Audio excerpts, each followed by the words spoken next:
నమస్కారం ఘంటారావానికి స్వాగతం. ముందుగా ప్రధానాంశాలు. మేడ్చల్ కండ్లకోయలో భారీ ఐటీ పార్కుకు శంకుస్థాపన. యువత ఉపాధి అవకాశాలు అందిపుచ్చుకోవాలని మంత్రి కేటీఆర్ పిలుపు.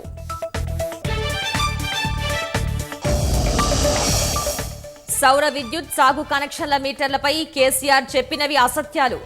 ఏ రాష్ట్రాన్ని బలవంతం చేయలేదన్న కేంద్ర మంత్రి ఆర్కే సింగ్ వ్యాఖ్య. విభజన సమస్యల పరిష్కారానికి తొలిసారి ఉపసంఘం సమావేశం. ఆర్థికపరమైన అంశాలపై వాదనలు వినిపించిన ఇరు రాష్ట్రాలు.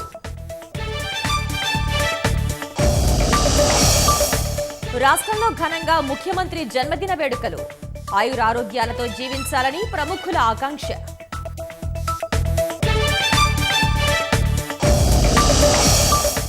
కాంగ్రెస్ విధానాలతోనే అభివృద్ధి జరగలేదన్న మోదీ. 7 ఏళ్లు పాలించి ఇంకా నెహ్రూపై విమర్శలా అని మన్మోహన్ ధ్వజం. యుద్ధ మేఘాల వేళ తూర్పు ఉక్రెయిన్లో కాల్పుల కలకలం. రష్యా మద్దతుదారులు ఘాతుకానికి పాల్పడ్డారని ఆరోపణలు.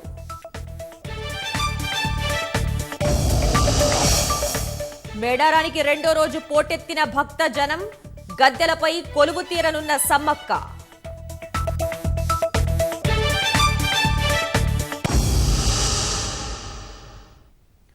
విభజన వివాదాలకు సంబంధించిన ఆర్థికపరమైన అంశాలపై తెలుగు రాష్ట్రాలు తమ వాదనలు వినిపించాయి. కేంద్ర హోంశాఖ సంయుక్త కార్యదర్శి ఆశిష్ కుమార్ అధ్యక్షతన ఉపసంఘం తొలి సమావేశం దృశ్య మాధ్యమం ద్వారా జరిగింది. ఉపసంఘం సభ్యులైన తెలంగాణ ఆర్థిక శాఖ ప్రత్యేక ప్రధాన కార్యదర్శి రామకృష్ణారావు, సంబంధిత శాఖల అధికారులు హైదరాబాద్ బీఆర్కే భవన్ నుంచి సమావేశానికి హాజరయ్యారు. అజెండాలోని 5 అంశాలపై సమావేశంలో చర్చ జరిగింది. ఏపీ స్టేట్ ఫైనాన్స్ కార్పొరేషన్ విభజన ప్రక్రియ పూర్తి చేయాలని ఆంధ్రప్రదేశ్ కోరినట్టు తెలిసిందే. లిఖితపూర్వకంగా తెలంగాణ అభిప్రాయాలు చెప్పాలని కేంద్ర హోంశాఖ సంయుక్త కార్యదర్శి సూచించినట్టు తెలిసిందే. తెలంగాణ డిస్కంల నుంచి తమకు 3,442 కోట్ల బకాయిలు రావాల్సి ఉందని, వెంటనే ఇప్పించాలని కేంద్రాన్ని ఏపీ కోరినట్లు సమాచారం. విద్యుత్ అంశంలో తమకు ఏపీ నుంచి 12,111 కోట్ల రూపాయలు రావాల్సి ఉందని తెలంగాణ అధికారులు అన్నట్టు తెలిసిందే. కోర్టులో ఉన్న వ్యాజ్యాన్ని ఏపీ ఉపసంహరించుకుంటే కూర్చొని సమస్య పరిష్కరించుకోవచ్చని రాష్ట్ర అధికారులు వాదించారు. పౌర సరఫరాల సంస్థకు చెందిన ఆర్థిక అంశాలపైన రెండు రాష్ట్రాలు ఎవరి వాదనలు వారు వినిపించారు. పన్ను విధానాల్లోని వ్యత్యాసాల సవరణ, బ్యాంకు ఖాతాలు, డిపాజిట్లలో నగదు నిల్వల పంపకాలకు సంబంధించి సైతం ఇరు రాష్ట్రాల అధికారులు భిన్నమైన వాదనలు వినిపించినట్టు తెలిసిందే. రెండు రాష్ట్రాల సంబంధిత శాఖలు పరస్పరం చర్చించుకుని ఓ అవగాహనకు రావాలని కేంద్ర హోంశాఖ సంయుక్త కార్యదర్శి సూచించినట్లు సమాచారం.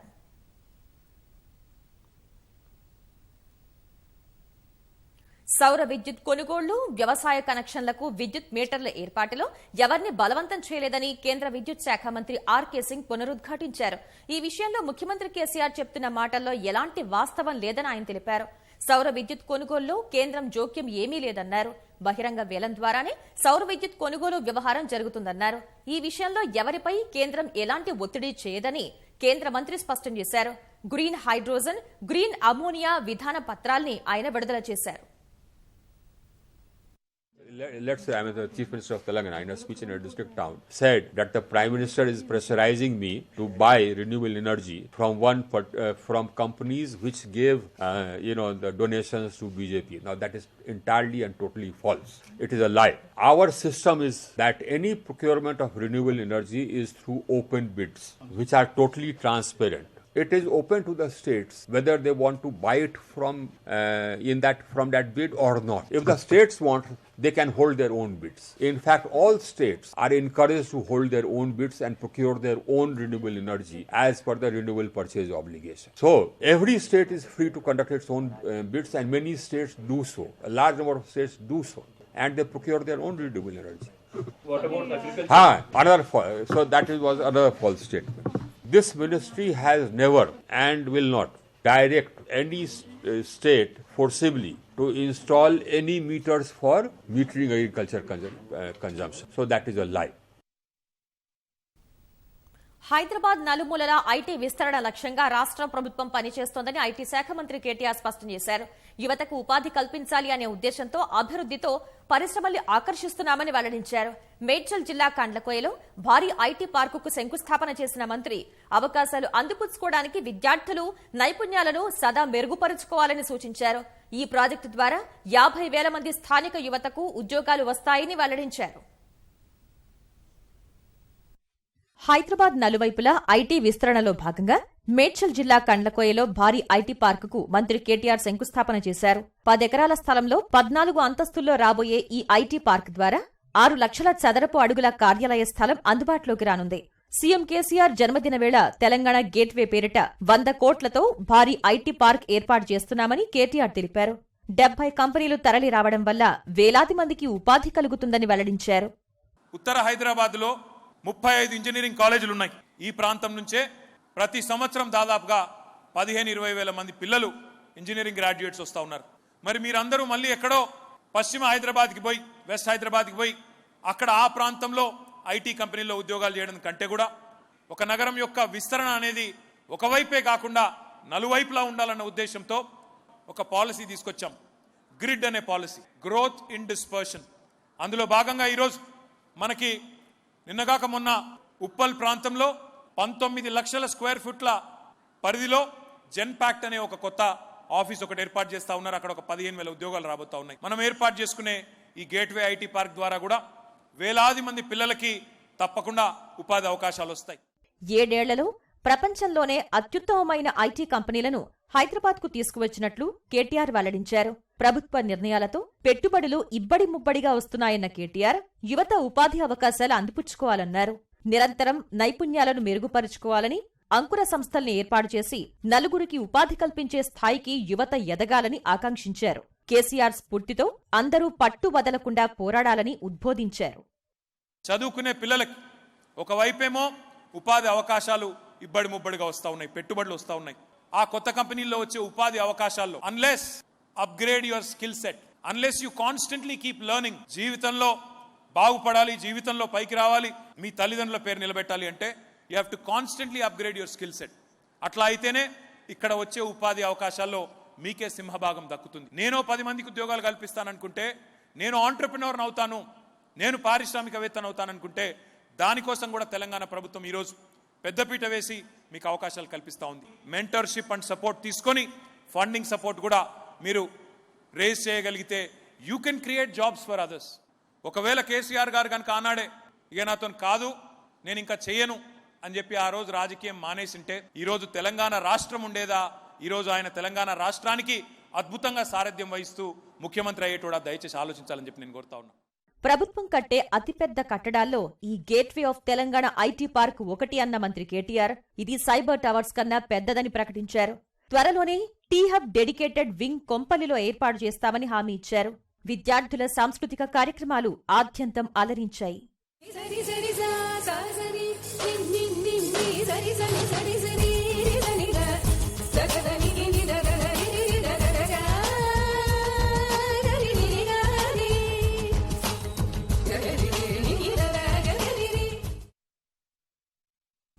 ప్రముఖ టైర్ల తయారీ కంపెనీ ఎంఆర్ఎఫ్ ఇండియా రాష్ట్రంలో మరింత విస్తరిస్తున్నట్లు ప్రకటించింది. రాష్ట్రంలోని సంగారెడ్డి సమీపంలో 1000 కోట్ల పెట్టుబడితో మరో తయారీ యూనిట్ ఏర్పాటు చేయనున్నట్లు కంపెనీ ప్రతినిధులు ప్రకటించారు. ఈ మేరకు పరిశ్రమల శాఖ మంత్రి కేటీఆర్ ను సంస్థ ఎండీ అరుణ్ మమెన్ కలిసి ఈ విషయాన్ని వెల్లడించారు. మన ఊరు మనబడి కార్యక్రమానికి కార్పొరేట్ సామాజిక బాధ్యత కింద 4 కోట్ల రూపాయల్ని అందజేయనున్నట్లు మమన్ తెలిపారు. ఈ ప్రకటనపై మంత్రి కేటీఆర్ హర్షం వ్యక్తం చేశారు. ఈరోజు నేను ఇక్కడికి వచ్చే ముందే ఉదయం ఎంఆర్ఎఫ్ కంపెనీ వాళ్ళు వచ్చినారు. ఎంఆర్ఎఫ్ టైర్స్ తెలుసు కదా మీకు అందరికీ. ఎంఆర్ఎఫ్ కంపెనీ వాళ్ళు ఉదయమే వచ్చి మేము మరొక 1000 కోట్ల రూపాయలు మీ తెలంగాణలో పెట్టుబడులు పెడతా ఉన్నామని చెప్పి పొద్దునే వచ్చి వాళ్ళు కూడా చెప్పిపోయినారు. ఈ రకంగా ప్రతిరోజు దాదాపుగా ఏదో ఒక కొత్త పెట్టుబడి, ఏదో ఒక కొత్త కంపెనీ వస్తూ ఉంది. Skill, up skill and reskill. You have to constantly upgrade your skill set. ప్రభుత్వ భూముల విక్రయానికి హైకోర్టు పచ్చజెండా ఊపింది. సర్కారు భూముల అమ్మకాలను తప్పుపట్టలేమని ఉన్నత న్యాయస్థానం పేర్కొంది. అయితే టెండర్లు, ఈ వేలం వంటి పారదర్శక విధానాలను పాటించాలని ప్రభుత్వానికి హైకోర్టు స్పష్టం చేసింది. కోకాపేట, ఖానామెట్లో భూముల విక్రయాలకు గతేడాది సెప్టెంబర్లో ప్రభుత్వం జారీ చేసిన నోటిఫికేషన్ను సవాల్ చేస్తూ భాజపా నేత విజయశాంతి దాఖలు చేసిన ప్రజా ప్రయోజన వ్యాజ్యంపై విచారణ జరిగింది. ప్రభుత్వం తమ భూములు అమ్ముకోరాదని చట్టపరమైన నిబంధన ఏమిటో పిటిషనర్ తెలపలేదని ప్రధాన న్యాయమూర్తి జస్టిస్ సతీష్ చంద్ర ధర్మాసనం పేర్కొంది. చట్టం నిబంధనల మేరకు ప్రభుత్వం భూములు విక్రయించవచ్చునంటూ విజయశాంతి పిల్పై విచారణను ముగించింది.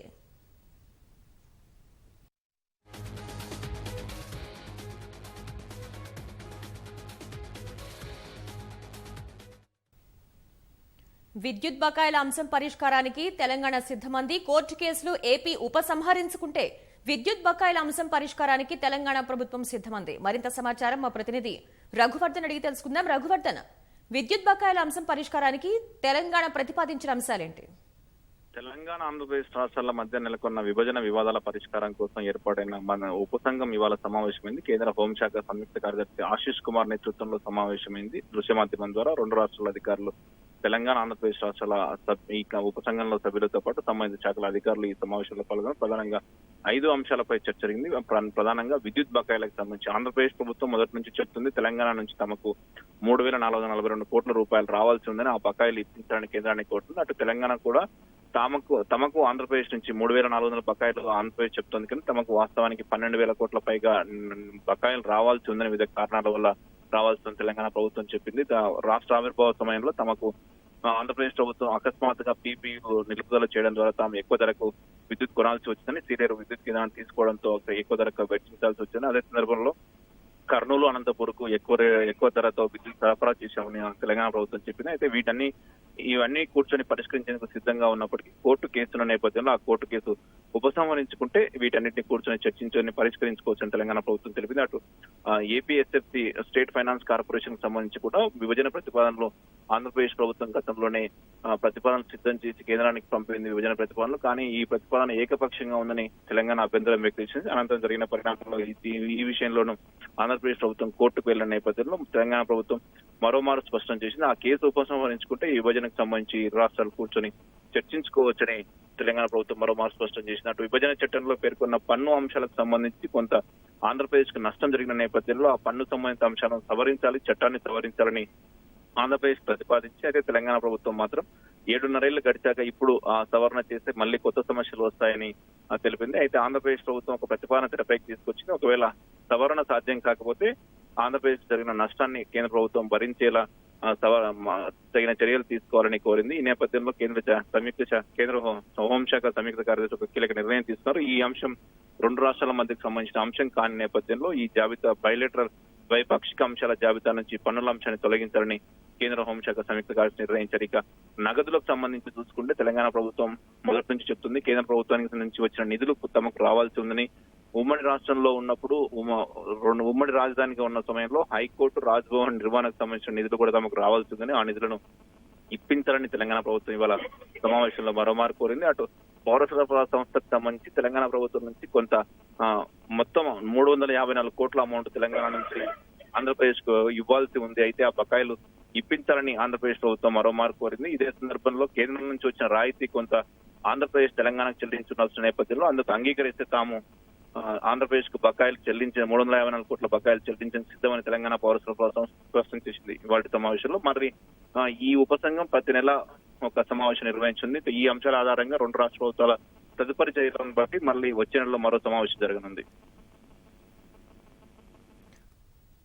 ధన్యవాదాలు రఘువర్ధన్.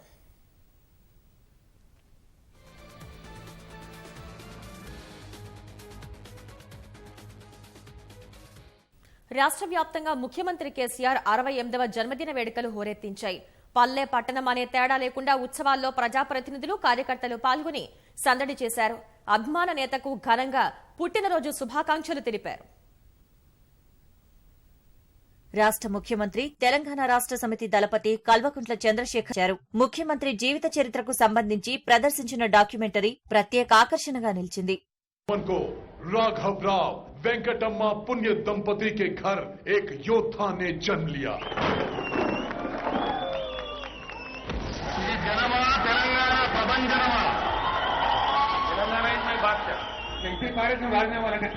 आत्मसम्मान को जगाने के लिए सूर्य का उदय हुआ। हमारा खाना लूटने के लिए आए, उनसे ही हमारा चाहिए। आंदोलन को धार देने के लिए एक महात्मा आए। Not that Telangana was backward, sir. Telangana was pushed into backward. అనేక అవమానాలు సహించిన వాళ్ళం, లక్ష్యాన్ని చేరుకున్న వాళ్ళం, కష్టపడి తెచ్చుకున్న ఈ రాష్ట్రం 600 సరే అన్ని విధాల అభివృద్ధి చెందాలి. అసెంబ్లీలోని తన ఛాంబర్లో సభాపతి పోచారం శ్రీనివాసరెడ్డి కేక్ కట్ చేశారు. కార్యక్రమంలో కౌన్సిల్ చైర్మన్ జాఫ్రీ, మంత్రి కేటీఆర్ పాల్గొన్నారు. అనంతరం అసెంబ్లీ ప్రాంగణంలో సభాపతి మొక్కలు నాటారు. రంజిత్ రెడ్డి ట్రస్ట్ ఆధ్వర్యంలో గిఫ్ట్ ఏ స్మైల్ కింద అందజేసిన అంబులెన్సులను ఎంపీ రంజిత్ రెడ్డితో కలిసి మంత్రి కేటీఆర్ ప్రారంభించారు.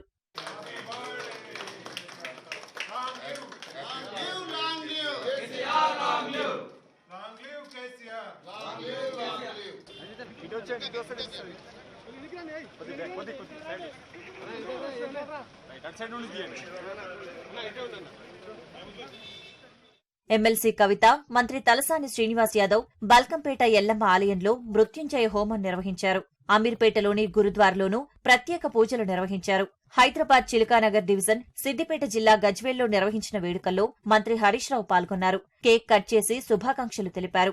మేడ్చల్ జిల్లా మేడిపల్లిలోని రాచకొండ కమిషనరేట్ భవన కార్యాలయ భూముల్లో 1,00,000 మొక్కలు నాటే కార్యక్రమాన్ని మంత్రి మల్లారెడ్డి, ఎంపీ సంతోష్ కుమార్ ప్రారంభించారు. మేడారం మహాజాతరలో ముఖ్యమంత్రి కేసీఆర్ జన్మదిన వేడుకలను మంత్రి ఎర్రబెల్లి ఘనంగా నిర్వహించారు. కేక్ కట్ చేసి అభిమానులు, భక్తులకు పంచిపెట్టారు.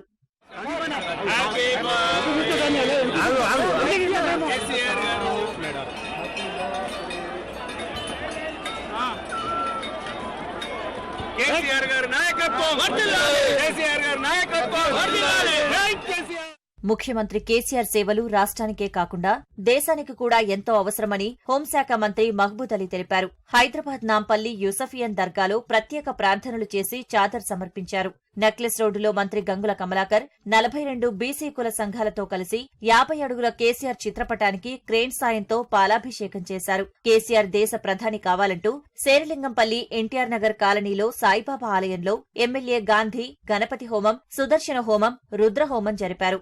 265 మంది దివ్యాంగులకు బహదూర్పల్లిలో మేకల వెంకటేష్ ఫంక్షన్ హాల్లో 3 చక్రాల స్కూటర్లను మంత్రి కేటీఆర్ అందజేశారు. సొంత నిధులతో కూకట్పల్లి ఎమ్మెల్యే మాధవరం కృష్ణారావు వీటిని సమకూర్చారు. గిఫ్ట్ ఏ స్మైల్ అనే గొప్ప కార్యక్రమాన్ని రూపొందించి ప్రజల్లో చైతన్యం తీసుకురావడమే కాకుండా నిరుపేదల జీవితాల్లో వెలుగులు నింపుతున్న మంత్రి కేటీఆర్ కి ఎమ్మెల్యే ధన్యవాదాలు తెలిపారు.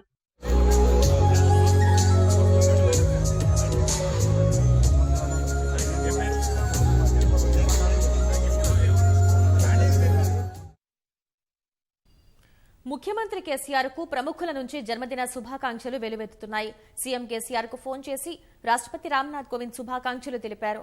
ప్రధాని నరేంద్ర మోదీ కేసీఆర్ కు పుట్టినరోజు శుభాకాంక్షలు తెలిపారు. స్వయంగా ఫోన్ చేసి సీఎం కేసీఆర్ తో మాట్లాడారు. ఆయురారోగ్యాలతో జీవించాలని మోదీ ఆకాంక్షించారు. తమిళనాడు ముఖ్యమంత్రి స్టాలిన్ కేసీఆర్ కు ఫోన్ చేసి పుట్టినరోజు శుభాకాంక్షలు తెలిపారు. సీఎం కేసీఆర్ నిండు నూరేళ్లు జీవించాలని అసోం సీఎం హిమంత బిస్వ శర్మ ట్వీట్ చేశారు. కేసీఆర్ సదా ఆరోగ్యంగా జీవించాలని తెలుగుదేశం జాతీయ అధ్యక్షుడు నారా చంద్రబాబు నాయుడు ఆకాంక్షించారు. ముఖ్యమంత్రి కేసీఆర్ ఆరోగ్యంగా ఉండాలని భాజపా అధ్యక్షుడు బండి సంజయ్ భగవంతుణ్ణి ప్రార్థించారు. కేసీఆర్ అనుకున్న లక్ష్యాలు సాధించాలని మెగాస్టార్ చిరంజీవి పుట్టినరోజు శుభాకాంక్షలు తెలిపారు. కేటీఆర్, కవిత, హరీష్ రావు కేసీఆర్ కు ట్విట్టర్ ద్వారా శుభాకాంక్షలు తెలిపారు.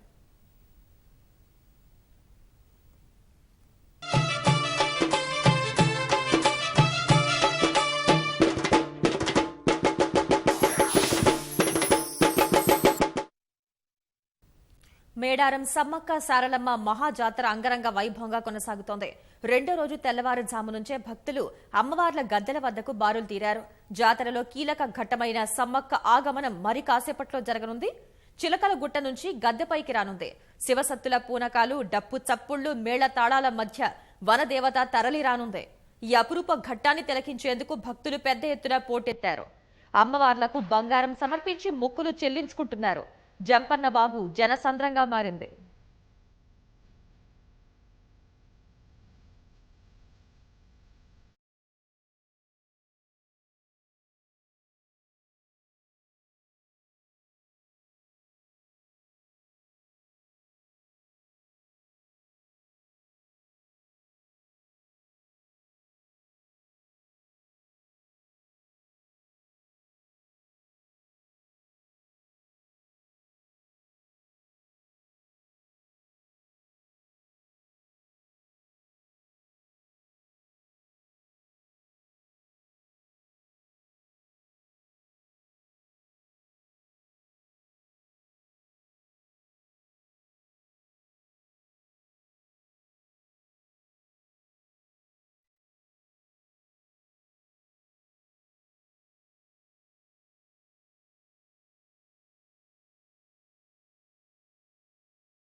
ఉక్రెయిన్పై రష్యా యుద్ధానికి దిగుతుందని ఆందోళనలు నెలకొన్న వేళ తూర్పు ఉక్రెయిన్లో కాల్పులు కలకలం రేపుతున్నాయి.